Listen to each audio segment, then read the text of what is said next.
Huy, Mare! Ano latest?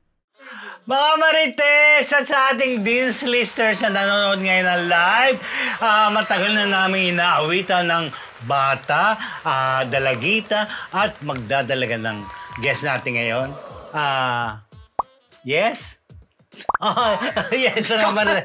Gagulat naman ako kasi ganyan talaga. First time po niya dito. Ikaw na magpakilala, PhD. Yes. I'm sure naririnig niyo na rin siya at narinig niyo na ang kanyang music dati, ang Baka Pwede Na. Oo. And kaya medyo naglaylo siya ng konti dahil sa school. Pero ngayon may bago siyang movie. Actually, hindi bago. Bago, pero ito ang kanyang pinaka-launching in a way, no? Oo, introducing siya dito sa Lola Barang. Oo. So mag-horror siya, pero definitely hindi pang horror ang kanyang beauty dahil napakaganda at 17. Biruin mo din, ilan taon to nung muna nating na-meet, no? So, ngayon 17 na siya. At singer, young actress, Lizzie Aguinaldo. Ayan, mga Marites. Yes. So, Lizzie, welcome to Marites University. Thank you so much po for having me. Thank you for being here. Very excited po. Lagi ko po napapanood sa TikTok actually. So, I was like, oh my God, si Tita Julia kasi Tita Rose. Ang exciting po ng chikahan. So, nahuhula ka naman sa mga blind item doon? Hindi pa po kasi hindi ko pa mahulaan. Yun na nga palagi. But anyway, Lizzie, kumusta ka? How are you? Okay naman po. Very busy sa school kasi po soon magkakaroon po kami ng competition sa choir po namin sa Japan. Sa Japan? Yes, this month na po kami alis. Like, in 2 weeks na po. So, sharing kasi ang school. Ay, naman po. Kaya sa Japan ang competition. Abala rin po siya sa pag-aaral. Kaya nga, tularan natin siya, lalo na yung mga kabataan dyan na nag-aaral ngayon. Dahil nga, kahit pinupursue pa rin niya yung karir niya, nag-aaral pa rin siya.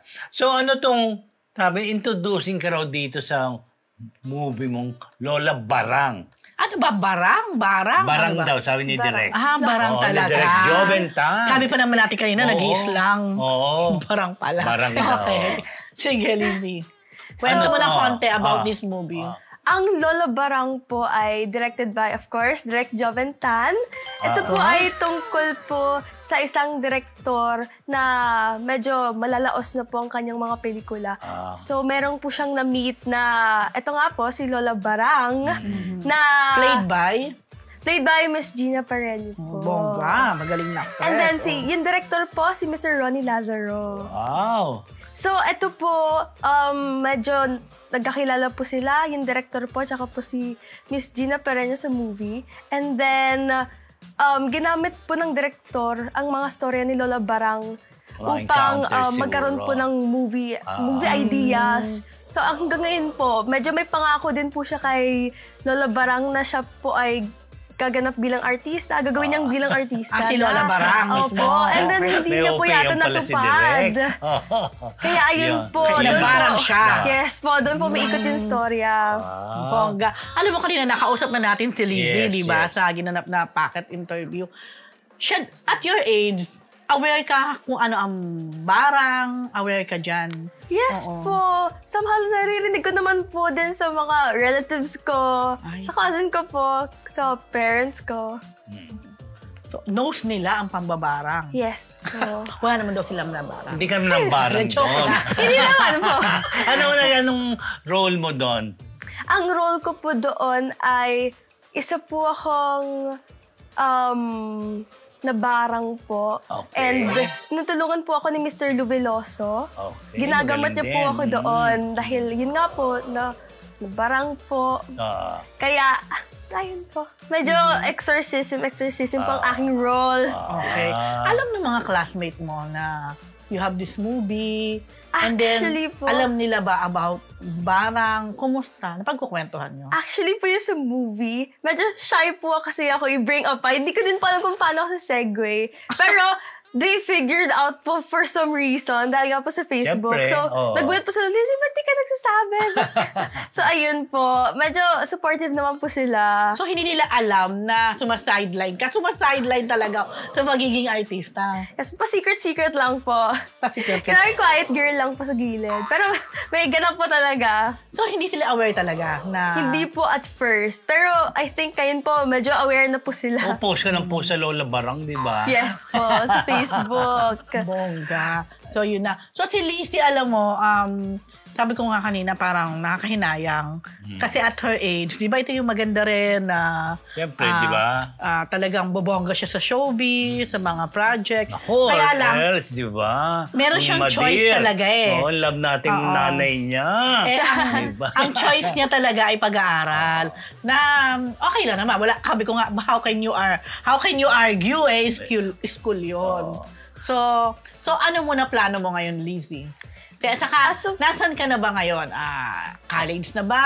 Ano ba? So ngayon po, I'm currently in grade 12 po. Actually, graduating na po ako. Next year po, graduating in high school na. So medyo busy po sa school dahil nga po... From what? From school ko po? From Zobel po, De La Salle, Zobel. Okay. So, ayun po, very busy sa school since madami din po akong responsibilities. Dahil sumali po ako sa council and part din po ako ng choir. So, ang dami po talaga. Diba? Dami ko pong ginagawa at the moment. Pero mas enjoy ka dyan muna sa pag-aaral. Ngayon po, yes po. Pero of course, kung mabibigyan po ako ng opportunity and kung mabibigyan po ako ni Direk ng another opportunity, of course, I'll still go, I'll still push through po. Sa mga hindi nakakaalam, apo po siya, apo ka, di ba? ng ating Presidente Emilio Aguinaldo na what an honor to guest here in Marites University. So, Lizzie, ikaw bilang, ano ka ba, Gen Z ka pa ba? Gen Z po, yes. Okay. So, paano mo yung tinitingnan? Yung, kumbaga, yun nga, sabi ni Lynn, ano ka ba? Ang tawag sa'yo ay... Granddaughter of late President Emilio Aguinaldo. Paano mo yung tinitingnan? Pinag-aralan mo din ba yung history na part na yan? And ano yung naging take-away mo rin? Actually po, growing up, very, nakakatuwa din po yung mga classmates ko. Whenever nababanggit po yun si Lolo Myong, we call him Lolo Myong po kasi. Pag nababanggit po si Lolo Myong, lagi po nila ako tinitig. Yes po, during the class, bigla po silang titingin sa akin. Sabi po, nahihiya po ako, medyo magatago pa ako. So yun po, parang naging trademark ko na din po yun sa kanila, na parang pag may Aguinaldo, si Lizzie yan. Parang yun po yung tumatak sa kanila. And growing up din po, we would always attend the Independence Day sa Aguinaldo Shrine sa Kawit po. Okay. Nakikita mo ba yung sarili mong papasok din sa politika eventually? Me po, no po. Not because... Diretsong no na. Actually, no po talaga. Diretso na. Because I feel like mentally and physically, hindi ko po talaga kaya i-handle. So maybe it's really not for me. Kanta na lang po. Kanta na lang, okay. Kaya ka rin muna. Yes, and Acting muna. career. Acting and singing. So, if ever, plano mo naman pagsabayin ng showbiz at ang pag-aaral mo? Right now po, since magka-college na po ako and syempre, ibang level na din po yun, workload. Hindi ko po siya, feeling ko po, hindi ko po siya kakayanan. Pero kung mabibigyan po ako ng small roles or small, not necessarily. small, ano po, syempre po, tatanggapin ko naman po yun if pwede pong ipasok sa time as much as possible.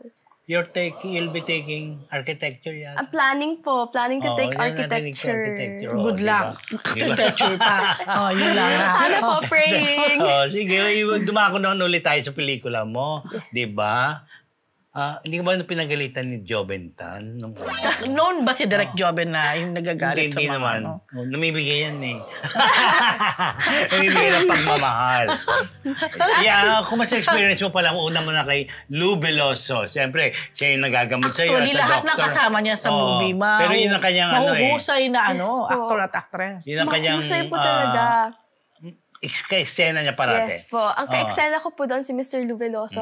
Very, very funny po. Kasi, syempre po medyo mabigat yung role kasi nga po, sinasapian. So, acting po. Pero pag-cut naman po ni Direk, bigla po siya magpapatawa, mag-make face po siya. komedyante Very yun eh. funny po. So, hindi ko po na-feel na, nakakatakot. Baka mangyari po sa akin like sa totoong buhay. Never ko po na-feel na ganun kasi nakakatuwa po na tinatry niya pa i-lighten Siyempre, up yung mood.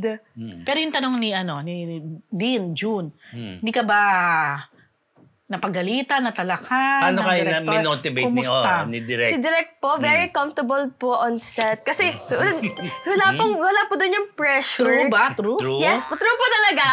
True from the heart. Wala pong any pressure talaga. Like, do what you Pero narinig what you akong can. chismis kasi. Sige, go. So yun po, wala nga pong pressure. Very comfortable. Since first time ko din po, syempre po kahit walang pressure na binibigay sa akin, nandun pa rin po. Pero dahil nga po medyo comforting din po and comfortable po yung buong set, hindi ko po na-feel na parang, oh my God, ganito ganyan, baka magalit si Direk po ng ganon. Di po. Parang, ano po yun, I'm very motivated to do my role and to give out my utmost best. Syempre po. Lizzie, dream mo talaga ay horror. Natatandaan ko. Yes po, horror Nung una ka and namin na comedy. interview, sinabi mo talaga na gusto mong gawin na genre. So, natupad na, would you say? Yes po, natupad na po talaga. Okay. For real na. Pero syempre, marami ka pang pangarap na gawin sana. Yes po, like comedy. And syempre po, rom-com. So, at least, after 5 years sa college, nakapokus ka ba na, pwede na akong mag-focus talaga sa career ko, ganon? If bibigyan po ako ng chance, of course. Oo, why not Yes po, naman, why di not ba? po talaga. Ganda mong yan, Correct me if I'm... May tama ginawa kang pelikula ba yun o kanta? Somebody? Yes po, Ano yung song pelikula? po yun, Somebody. That was my last single po na nilabas. Hindi pelikula yon. So, Hindi po. yun. Kala ko. Pero, parang gagawin, Hindi so, pa pala. Huwag muna. single na muna. Single muna. Ako knowing Oo. Direct Joe. Pero pwede mo ituloy-tuloy, lalo na yung singing sana, hopefully, di ba? Ayan. So, Lizzie, napakaganda mo. I'm sure may mga umaaligid na ba? May mga ano na. Wala naman po. Pwede na ba? Nandito kasi mami Mami, labas ka May mga muna. nanliligaw na ba? May mga ganyan na ba? Wala po talaga. Promise po. Hindi ka allowed? Ligaw po pwede. Pero pwede. boyfriend po bawal. Siyempre naman, Nico. So, never pa? Never. Sinabi talaga, hindi ka pwede mag-boyfriend, ganon? Pwede po. Pero siguro pagka di na po ako busy. Ako pa hindi nag-desisyon. Pag hindi ka na busy, so after 5 years, ay hindi rin. Di mo masabi. Hindi mo masabi, di ba? Kaya nga. Siguro po ngayon, sobrang hindi pa po. According to my parents. Lizzie, since kahit pa paano naman, na-expose ka na sa ilang mga shows, dito sa showbiz. How was the experience? Yung, lalo na may meeting some celebrities, yung mga ganyan. Meron na bang nakapagpa-starstruck sa'yo? Or meron bang medyo na-off ka? Or alam mo gano'n? Or hindi gano'n kaganda yung experience? Kumusta? Honestly po, doon pa sa last question nyo, wala naman po ako so far na-meet na celebrity na medyo off. Pero meron po talaga yung nasa starstruck po ako. Sino yung mga yan? Since hindi ko pa po masasabi na sobrang dami ko na po na-meet. Pero medyo, alam niyo po yan, parang throughout my journey, parang minsan mayroon po talaga na, oh my gosh, nandito na, nakakahiya, oh my gosh, nandito siya. Nakikita ko sino lang yung pinaka-natatandaan mo na medyo na-starstruck ka?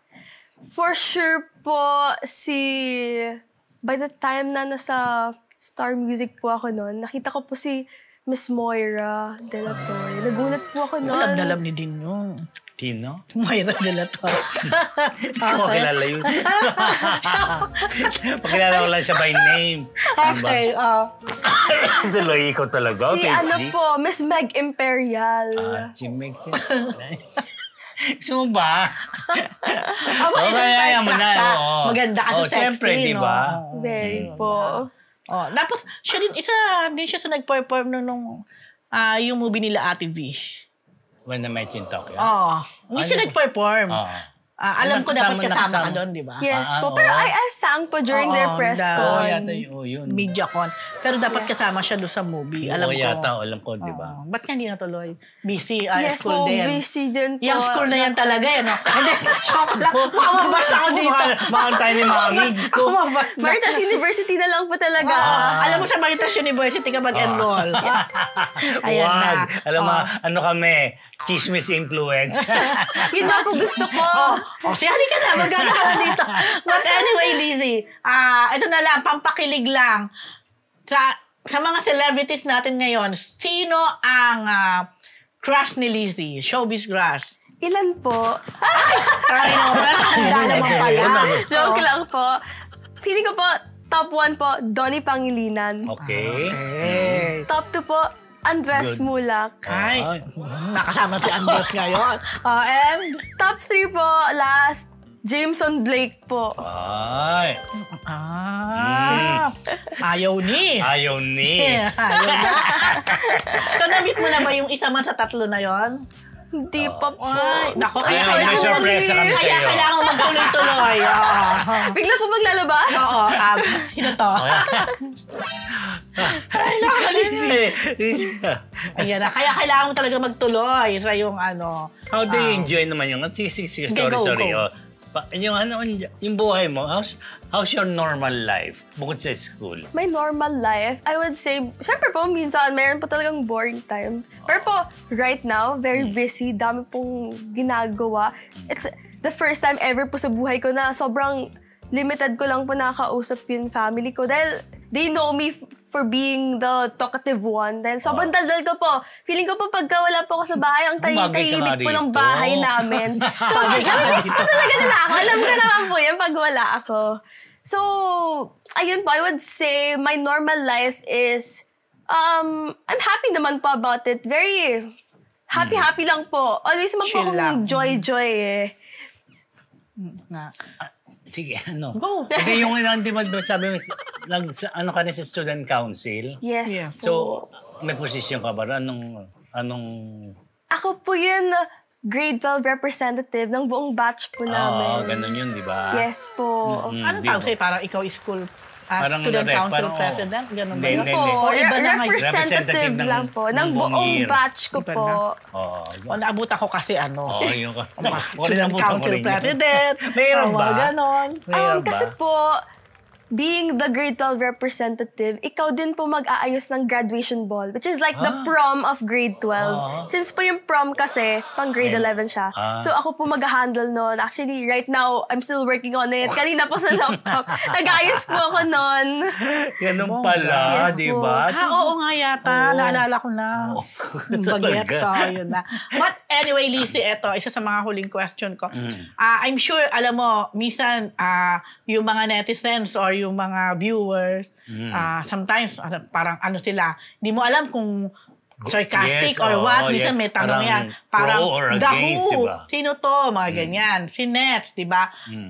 My first question, do you get offended pagka halimbawa may sabi, the who o sino? Si Nets, ganon. Dahil unang-una, baguhan ka pa talaga. And then my last question is, paano mo gustong makilala lalo na ng mga marites, ng mga viewers o mga ganyan. Syempre hindi ka pa talaga kilala ng karamihan, pero paano mo gustong makilala kanila? Okay po. So, for the first question. Una muna. Yung first question mo. First question po. Honestly, I think there's nothing wrong naman po. And personally, I don't get offended po kapag sinasabihin the who. Kasi syempre po, hindi naman, dapat hindi ko po expect na kilala nila ako agad. Kasi I'm still making a name for myself. So, syempre po, if you wanna make name for yourself, di mo naman pa-expect na lahat kilala ka na si Lizzie Aguinaldo to. So, I don't think there's, I have the right to be offended, to get offended po by that. And the second one po again? How would you like to be known? I would like to be known actually mostly because of my music po, since, di ba po, I really love music. And I want to make a mark din po since yung Gen Z po ngayon, grabe po yung freedom namin sa pagkaka-express po ng selves namin, especially sa social media.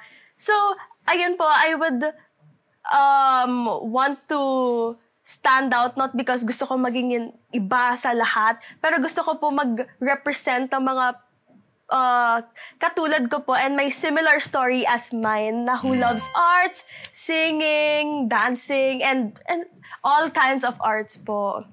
Very good, di ba? Di ba? So as a Gen Z, payag kapag tinatawag nilang ang mga Gen Z, entitled yan, mga ganyan. Honestly po, hindi pa ako na-offend because, yun nga po, like what I said kanina, hindi naman pa sa entitled kami, but we're given a lot of privileges po eh. So, why not use them po, di ba? Eh, kung andyan na po.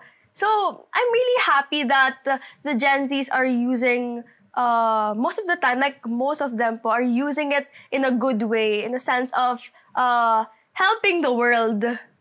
And alam mo po, expressing themselves, like what I said kanina. Pero syempre po, I feel like dapat may boundary pa rin po yun. Dapat alam pa rin po namin and tayo pong lahat na kung ano po dapat yun, hindi na dapat sinasabi sa social media, dapat hindi na masyadong ine-express ng sobrang, ano po, ayun po. Well said, Lizzie. Kaya, Lizzie, would you like to invite our Marites fans, viewers, sa yung movie? At saka i-promote mo na rin via social media account para they can follow you.